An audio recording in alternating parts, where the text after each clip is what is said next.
이번 주도 영상으로 복음주의와 선교 함께 하시는 모든 성도님들 주님의 이름으로 환영하고 축복합니다. 이제 두 번째 시간입니다. 시작하기 전에 같이 기도로 시작하도록 하겠습니다. 온 세계를 창조하시고 섭리하시는 하나님, 주님께서는 열방을 사랑하셔서 우리를 통해 주님의 복음이 세상 가운데 전해지게 하시는 줄 믿습니다. 겸손히 주님의 마음을 우리가 품게 하여 주시고 오늘의 강의를 통하여서 하나님의 은혜를 또한 주님의 마음을 깨닫는 저희들 되게 하여 주시옵소서. 이 시간 가운데 함께 하실 주님께 감사드리며 예수님의 이름으로 기도드립니다. 아멘.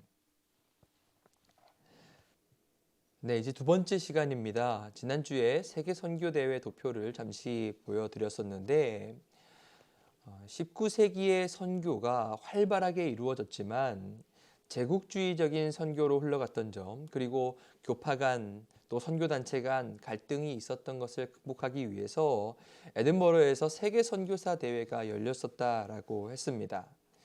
이후에 세계교회협의회로 이 선교 대회가 발전하게 되는데 세계교회협의회에 여러 가지 발생된 문제들이 있었어요. 그것은 무엇이냐? 긍정적인 영향들도 분명히 있었지만 종교다원주의적으로 흘러가는 신학적인 흐름, 또 자유주의적인 신학으로 흘러가는 분위기에 대하여서 그것을 반대하여 새로운 모임들이 결성되었습니다. 바로 1974년도에 이루어진 세계 복음화 로잔 대회였는데요. 기본적으로는 복음 전도로서 세상을 선교해야 한다라고 하는 가장 선교의 기본으로 영혼 구원에 초점을 맞춘 선교 대회가 바로 세계 복음화 로잔 대회였습니다. 미전도 종족에게 복음이 전파되어야 한다라는 이야기에서부터 세계교회협의회로부터는 통전적인 선교라고 하는 개념과 하나님의 선교라고 하는 개념을 같이 가지고 와서 하나님께서 행하시는 선교에 우리가 동참하는 것, 그리고 선교가 단지 복음 전도에만 그치는 것이 아니라 사회 정의도 함께 실현해야 되는, 하나님 나라가 이 땅 가운데 이루어지게 하는 그 일에 우리가 부름받았다라고 하는 이야기를 했습니다. 그래서 선교의 근거가 하나님의 선교에 있다라고 했었죠. 우리가 단순히 교회로서 선교하고 하나님의 백성으로서 선교하는 것을 뛰어넘어서 하나님께서 이미 이 선교의 역사를 이끌어오고 계시고 하나님의 역사에 우리가 동참하는 것, 하나님께서 우리를 보내셨기 때문에 우리가 선교의 사역을 감당할 수 있는 것이라고 말씀드렸습니다. 이 이야기를 지난주에 잠깐 말씀을 드렸었고요. 오늘은 두 번째, 성경과 그리스도라고 하는 큰 주제로 함께 말씀을 나눠보도록 하겠습니다. 기존에 여러 가지 선교적 흐름, 신학적인 흐름들이 자유주의적으로 흘러간다라고 했던 거 말씀드렸었죠. 자유주의 신학에서는요, 성경을 분해하고 뜯어보고 거기에 담긴 그 성경의 경전성은 잃어버리고 그 성경을 파헤치는 데 초점을 두었었죠.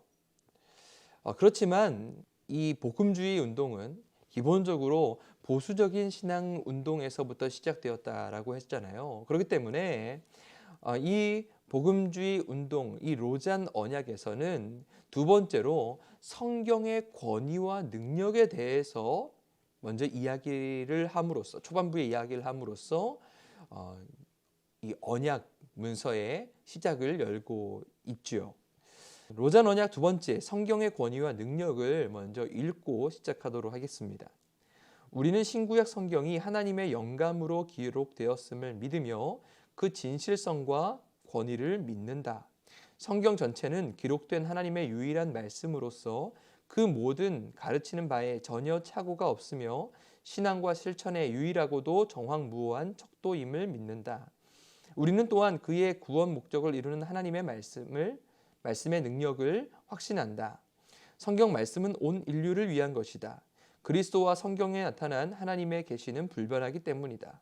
성령은 오늘도 그 계시를 통해 말씀하신다. 성령은 어떤 문화 속에서나 모든 하나님 백성의 마음을 조명하여 그들의 눈으로 이 진리를 새롭게 보게 하시고 하나님의 각종 지혜를 온 교회에 더욱 더 풍성하게 나타내신다.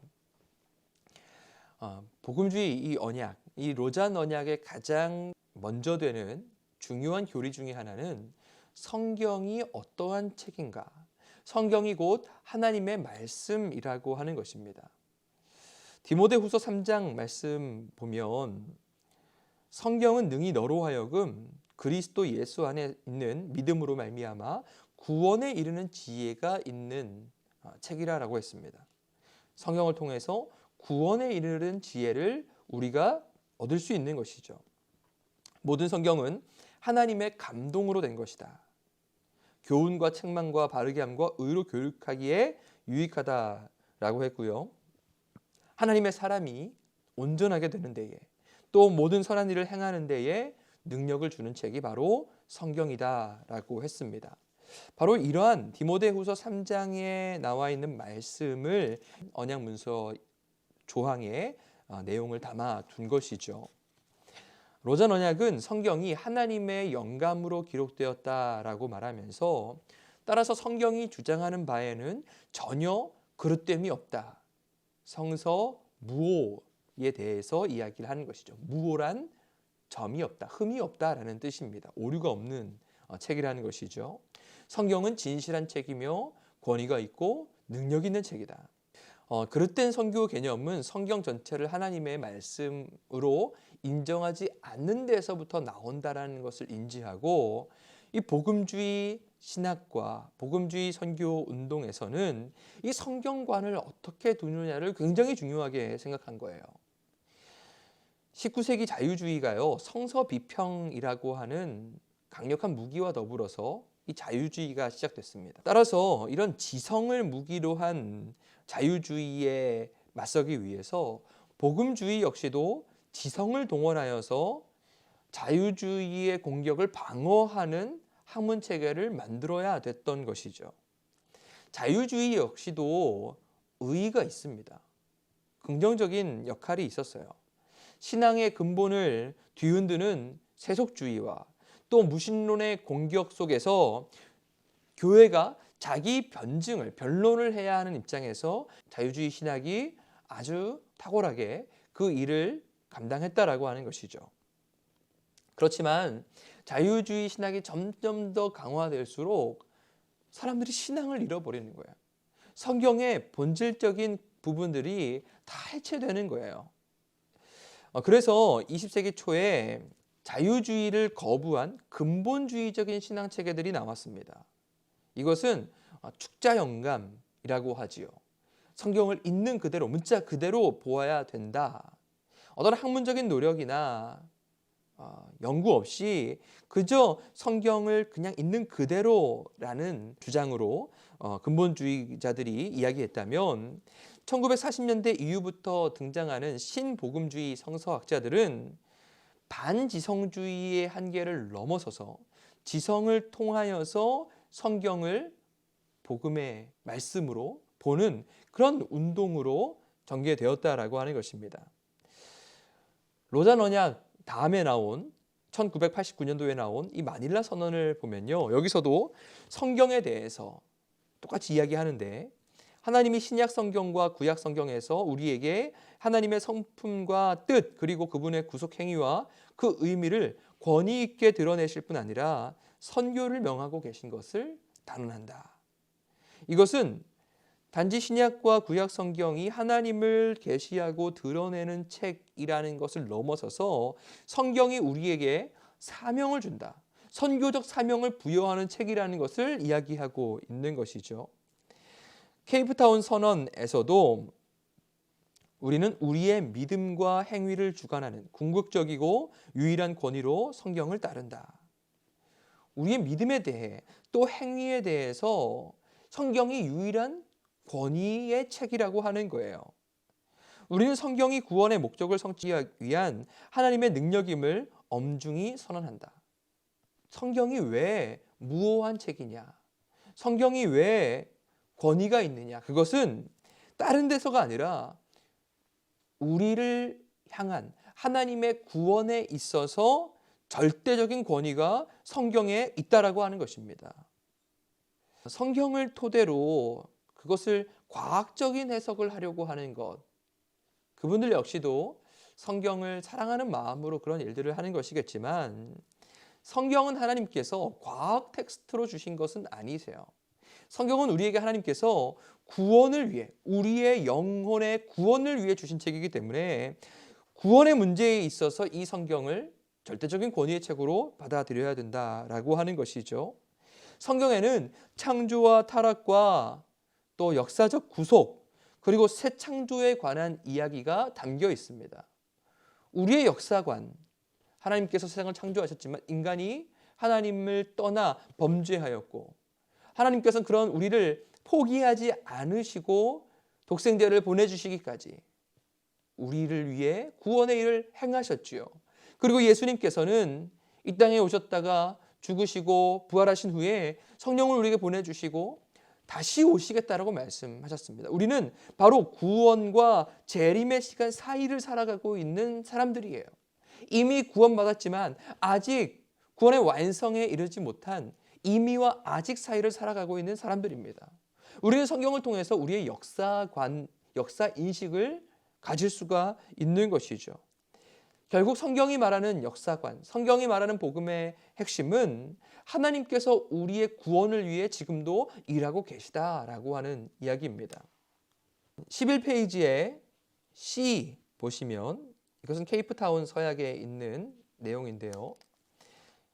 중간쯤부터 보겠습니다. 성경은 구원의 길을 계시하는 데 있어 분명할 뿐 아니라 충분하다. 우리 구원에 있어서 성경이 필요 충분 조건이 된다라고 하는 거예요.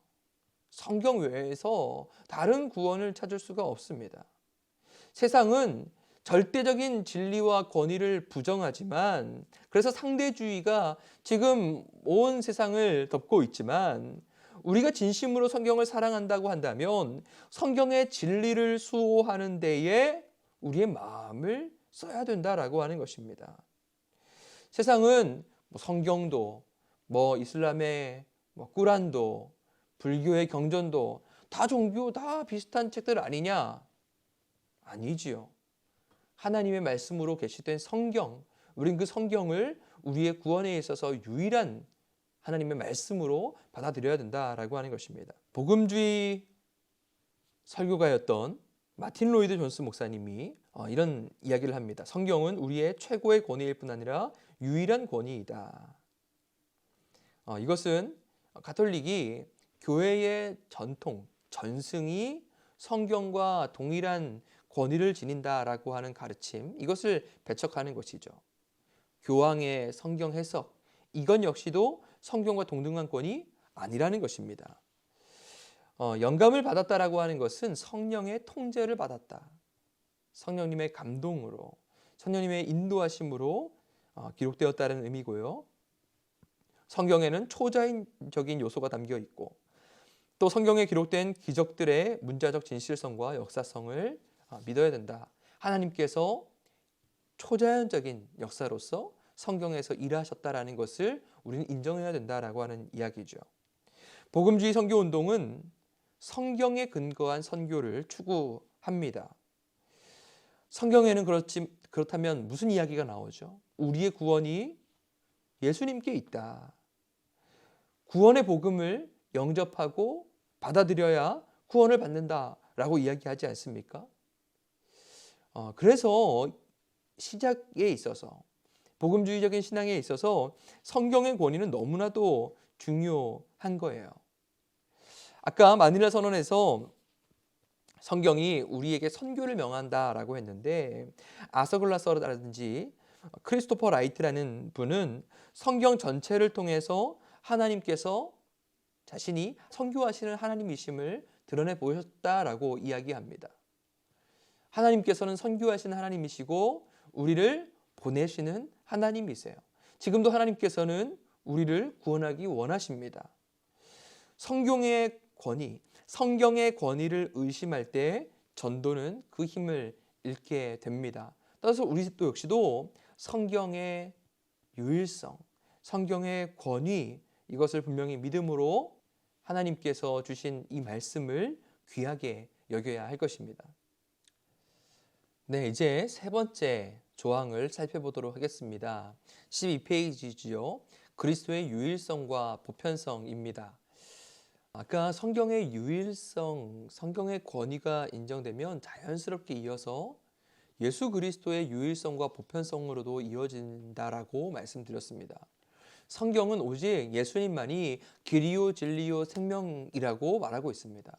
세상 어느 다른 이름도 구원받을 만한 이름이 없다라고 했죠. 오직 예수님의 이름을 부를 때에, 예수님을 우리가 믿을 때에, 영접할 때에 구원을 받는다라고 했습니다. 그렇기 때문에 로잔 언약에서는 성경의 권위 다음으로 그리스도의 유일성과 보편성에 대해서 이야기하고 있는 것입니다.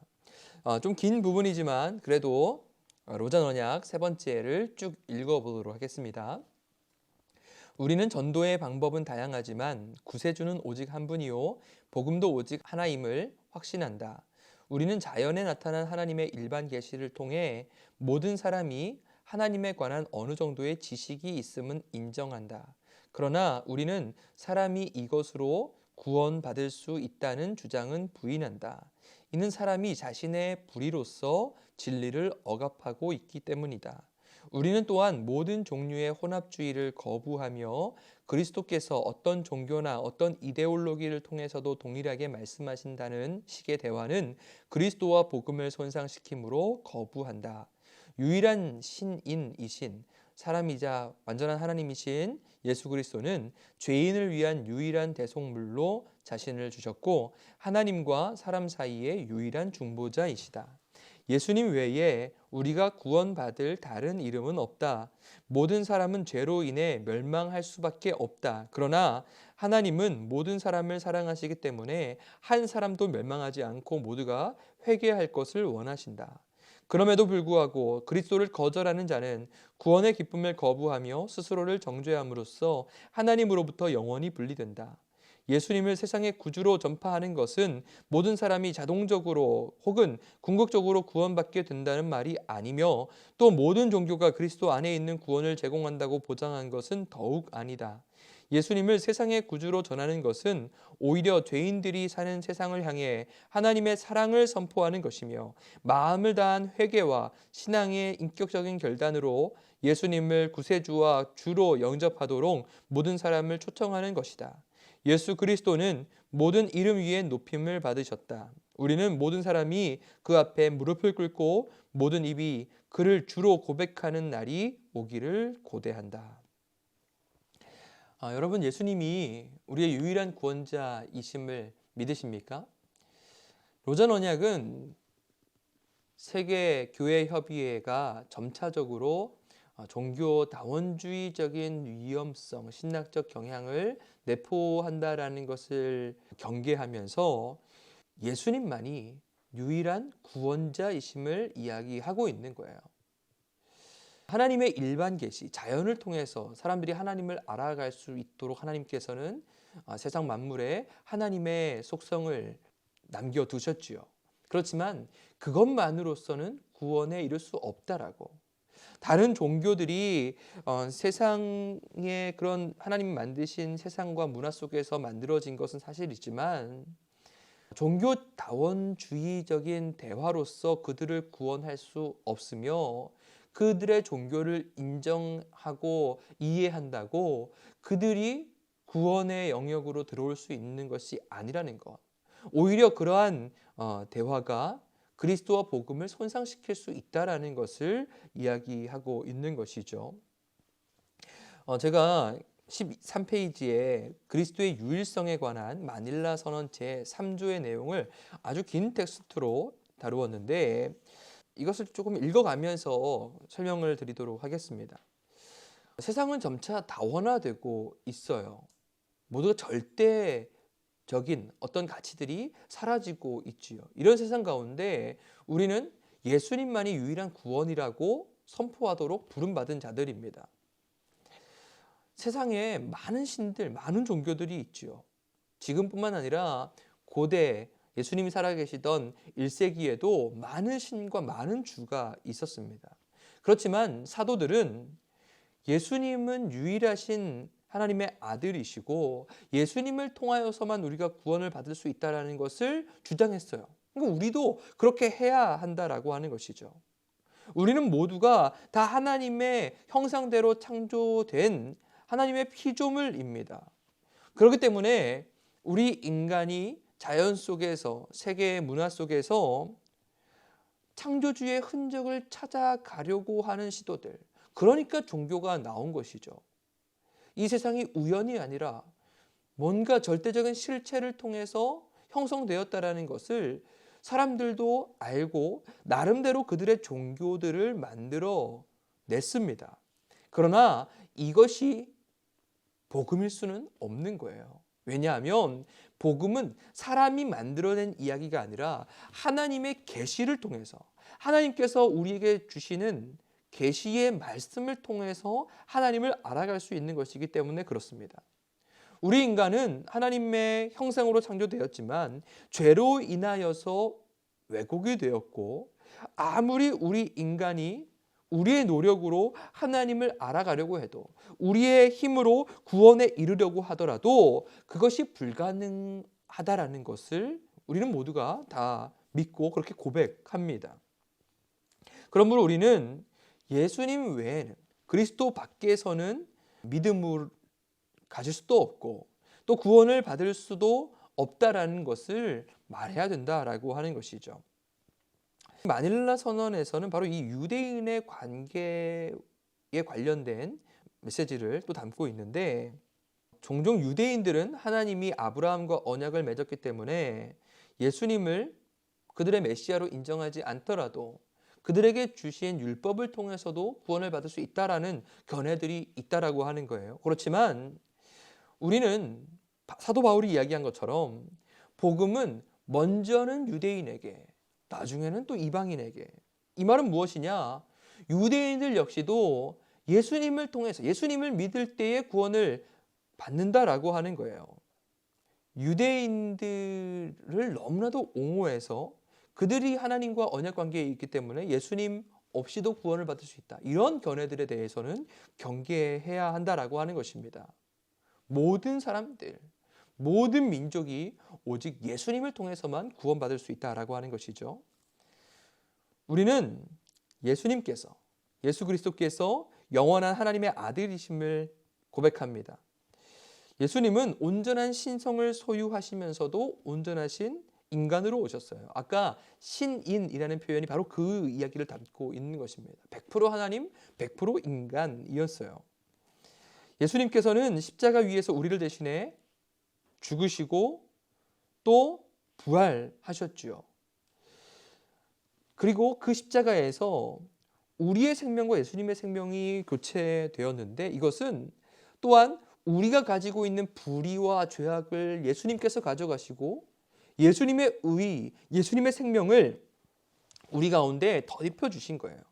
그렇기 때문에 우리는 예수님을 믿음으로써 내가 그리스도와 함께 십자가에 못 박혔나니 그런즉 이제는 내가 사는 것이 아니요 오직 내 안에 그리스도께서 사시는 것이라. 이제 예수님 안에서 우리가 살아갈 수 있게 되었다라는 것을 선언하는 것입니다.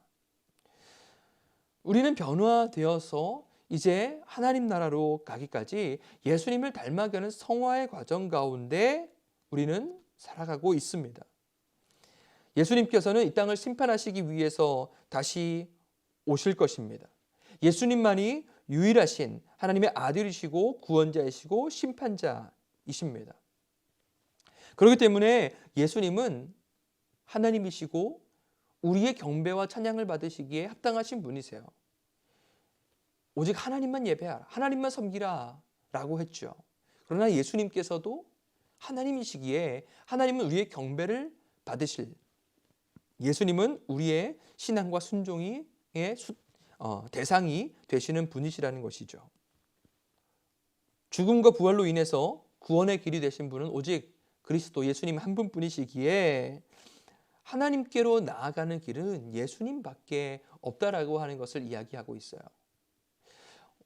종교다원주의에서는 이렇게 이야기합니다. 산은 하나고 길은 여러 가지이니까 각자 종교의 그리스도, 각자 종교의 구원자들을 붙잡으면 산 꼭대기에서 모두가 다 만날 수 있다. 이러한 상대주의적이고 다원주의적이고 혼합주의적인 성격을 복음주의에서는 거부하는 것입니다.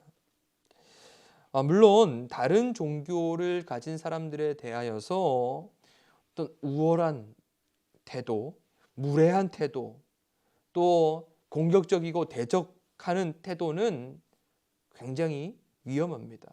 왜냐하면 우리가 복음을 가졌다는 것이 그것이 우리의 우월성을 이야기하는 것이 아니잖아요. 오히려 우리가 가진 그 사랑과 은혜의 복음으로써 세상을 섬기기 위함인데 그걸 가지고 우리가 어떤 자만심, 우월감에 빠져 있다라고 한다면 고대의 유대인들과 다를 바가 하나도 없는 것이죠. 오히려 우리는 우리에게 주신 그 복음의 진리를 가지고 예수님을 전하는, 겸손하게 전하는 종의 마음을 가져야 될 것입니다. 우리가 선교를 하는 것은 살아계신 하나님을 사랑하기 때문입니다. 14페이지에 보시면 케이프타운 서약에 나와 있는 선교의 핵심 동력이 무엇인가라고 하는 것인데요. 하나님께서 성경을 통해 자신을 계시하셨고 또 성부와 성자와 성령 하나님의 하나됨 안에서 오직 하나님만이 창조주시고 통치자이시며 심판자이시고 세상의 구세주가 되신다라는 것. 바로 이것이 우리를 선교로 이끄는 거예요. 왜 복음주의적인 선교 운동에서 성경에 대해서 이야기하고 예수님의 유일성에 대해서 이야기하는가? 여러분, 성경이 다른 세상의 경전과 다른 유일한 책이고 또 예수님만이 유일한 구원자라면 우리는 그것을 전하지 않을 수 없잖아요. 예수님만이 구원의 길인데 전하지 않을 수가 없잖아요. 우리는 종교다원주의의 압력에 굴복해 그리스도의 유일성에 대한 우리의 믿음을 타협하도록 유혹받고 있다라고 했어요. 그러나 우리는 이스라엘처럼 예언자들과 예수님의 회개의 요청을 듣고 다른 신들을 버리며 하나님 한 분만 사랑하고 예배하기 위해 돌아가야 한다. 무슨 말입니까? 세상의 여러 신들 그것에 눈을 돌리는 것이 아니라 오직 하나님 한 분만 사랑하고 그분만 높이기로 결단하면서 우리가 선교 사역을 감당해야 한다는 것이죠. 우리의 선교의 최고의 동기는 바로 하나님 한 분입니다. 예수 그리스도의 유일성입니다. 우리가 이 동기를 가지고 선교를 해야 되는 것이죠. 제가 14쪽 아래쪽과 15쪽에는 종교다원주의에 대하여서 간단하게 설명을 드렸습니다. 폴 리터라고 하는 사람이 다른 종교를 대하는 4가지 입장에 대해서 이야기를 했어요. 우리 복음주의자들의 입장은 첫 번째입니다. 대체 모델. 참된 종교는 하나다. 다른 종교들은 참된 종교가 아니다. 결국 그리스도교가, 우리 기독교가 모든 종교를 대체할 것이다 라고 해서 대체 모델이라고 했어요. 타 종교는 무가치함으로 결국 그리스도교가 타 종교를 대체한다라는 완전 대체 모델이 있고, 두 번째는 우리가 아까도 요 비슷한 이야기를 다뤘었는데 타 종교 안에도 어느 정도 하나님을 알만한 일반 계시가 있다라고 하는 부분 대체 모델이 있습니다. 뭐 조금씩 다른 것 같지만 이 대체 모델의 입장은 예수님 알지 못하는 사람은 지옥에 갈 수밖에 없다라고 하는, 그러니까 예수님을 통해서만 구원받을 수 있다는 입장을 가지고 있는 거지요. 두 번째는 완성 모델인데요. 이것은 한 종교가 다른 많은 종교를 완성시킨다라는 견해입니다. 이것은 카톨릭의 신학적인 견해이기도 한데요. 칼 라너의 견해입니다. 다른 종교들 안에서도 하나님의 은총이 활동하고 종교들은 구원의 길들이 될 수 있다라고 보았어요. 이 말은 뭐냐 하면 다른 종교들은 부족하다라는 거예요. 그렇기 때문에 다른 종교의 부족함을 기독교가 채워져서 다른 종교들을 완성시켜 주어야 될 사명이 있다라고 이야기를 하는 것입니다. 제2바티칸 공의회에서 비기독교에 대하여서 대화할 것을 이야기했는데 그것은 바로 교회가 구원에 있어서 다른 종교들을 채워주고 보완해 주어야 된다라고 생각하는 그런 견해라는 것이죠. 우리가 가지고 있는 복음주의적인 입장과는 조금 다른 견해입니다. 관계 모델은 많은 참된 종교가 대화에 초대받았다. 그러니까 모든 종교가 다 참되다라고 이야기하고 동등한 입장에 있다라고 하는 입장이 세 번째 모델이에요. 기독교인들 중에서도 세 번째 생각을 가지고 있는 사람이 있다는 거 너무 신기하시죠?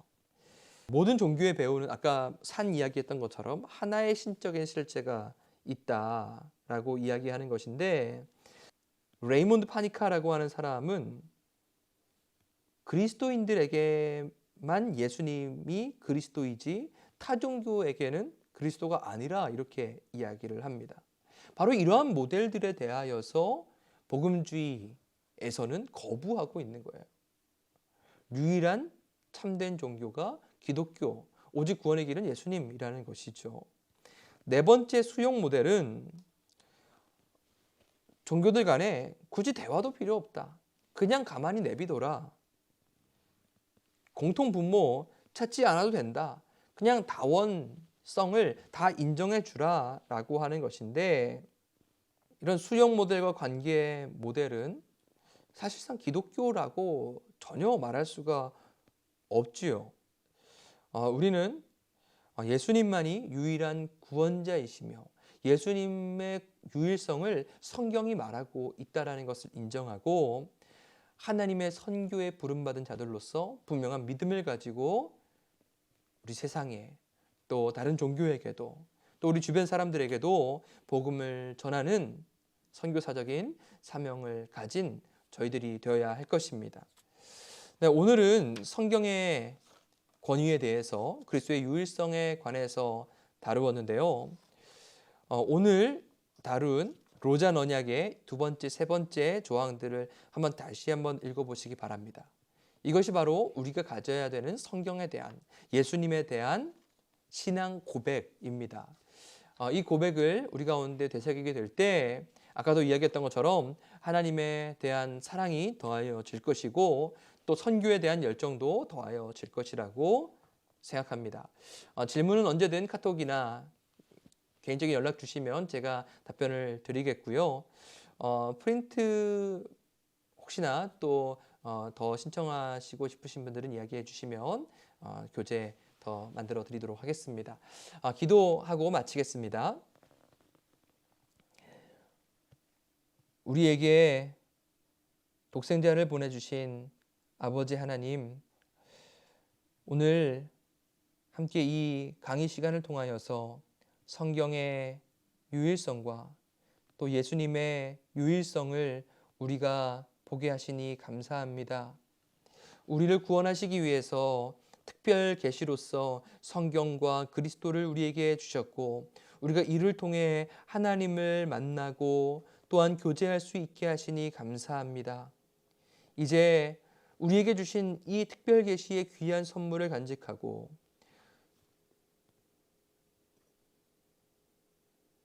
주님의 복음을 세상 가운데 널리 전하는 주님의 사람들이 되게 하여 주시옵소서. 다음 시간 만날 때까지 우리와 함께하여 주실 줄 믿사오며 우리 주 예수님의 이름으로 기도드립니다. 아멘.